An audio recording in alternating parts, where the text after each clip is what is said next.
Right, so I assume most of you saw this coming after my last couple videos. We have to talk about eNd, renowned by both the murder drones and wider glitch communities, voiced by the fantastic Michael Kovac, and used as the central point of marketing for pretty much everything due to him being almost universally loved. eNd is without a doubt one of the worst characters in murder drones.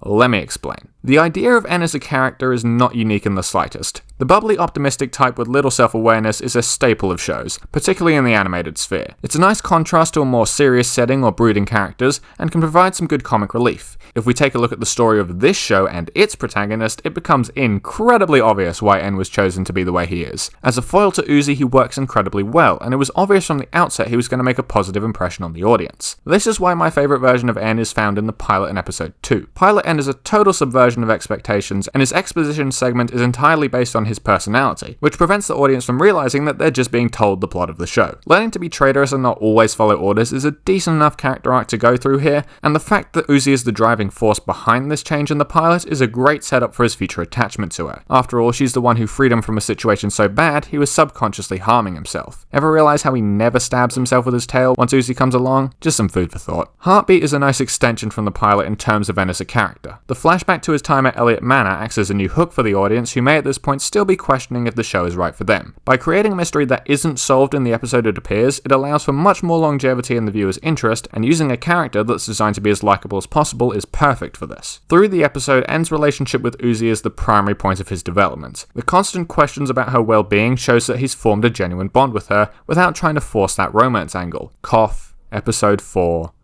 Cough. He keeps his innocence. One could argue a little bit too much, but I find the scene very funny, so I don't care. And he's still shown to be a genuine threat as he rips through salvage relatively easily. The problem with eNd begins to rear its head during the last couple of minutes of the episode, which is ironic because in isolation, the last few minutes of Heartbeat are some of my favourite in the series. After saving Uzi from Eldritch J, eNd goes to comfort her but is met with shock and disgust as Uzi questions who she's been with for the last 2 days. This is a great setup for both characters. For Uzi, her perception of the murder drones has just been flipped on its head for the second time. One helped her save Khan's life, and the other just faked his death, and a betrayal by eNd, which will leave her deeply conflicted on what to believe and who to trust. For eNd, the person who finally decided to trust him and value him as an individual just turned her back on him and was openly disgusted by his mere presence. This is compounded by the fact that he just saved her life. There's no thank you, no comfort for the tragic experience he also just went through. He's back to being abandoned and being alone. As the person who found murder drones on the release of Heartbeat, this ending is what really hooked me into the story and made me want to come back. I wanted to see what happened next because of this scene, so the way it's handled in the promenading is absolute garbage to me. The picture-perfect presentation of this episode by most of the fandom glosses very heavily over Uzi and eNd's relationship,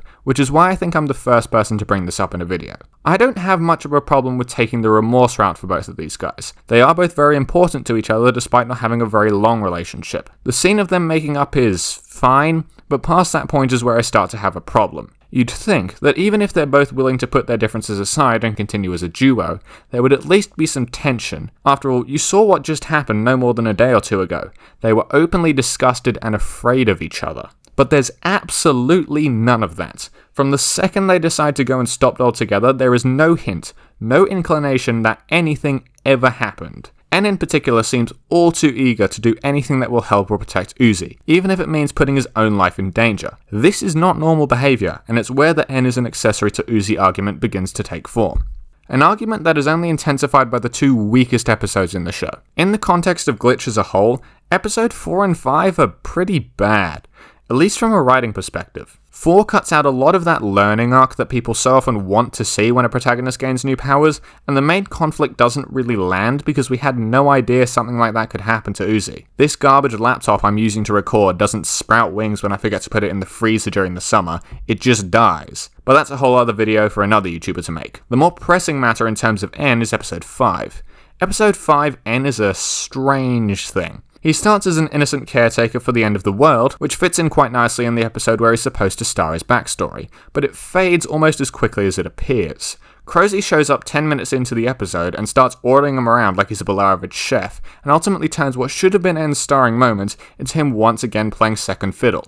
There's another switch here after episode 5, but before we get to 6 and 7, I just want to recap where we are at the moment. He started as a strong foil to our protagonist who devolved over time as the writers quickly became more and more focused on making anything and everything advance the plot as quickly as possible. eNd was boiled down from a lovable character with a bright future ahead as the favourite of the show to being little more than a talking handbag and offering moral support to a girl who is far beyond saving. So with all that said, here's where things change. Things change because Tessa shows up. Tessa is the perfect solution to the eNd problem for me, because she does something that was absolutely necessary to save him. She pulled him away from Uzi. In episode 6, eNd spends almost 75% of his time out of sight of our little edgelord, and who he is as a character begins to show again. He's nice and supportive to a ridiculous level as he tries to help out the robot who is actively dissecting him, in a rare show of support towards someone who isn't Uzi. He doesn't really give any to V anymore if you haven't noticed. The real big hitter though, is she presents him with the first real choice he's had to make since the pilot. Can he kill Uzi? Yes, this is a setup by the Absolute Solver, and the choice is kind of rigged from the start. But eNd doesn't know this, and neither does the audience. In fact, when he meets up with Uzi, he does another thing that he hasn't done since the pilot. He hurts her. eNd cutting off Uzi's hand is where he finally starts to become his own character again. Because now there is a bigger threat. Now just looking after Uzi doesn't save the world. Now he has to fight. And fight he does. The scene with possessed Uzi in episode 7 is one of my favourite in the show, because it wrestles with this rather mature idea of being forced to fight against the people you hold close to you.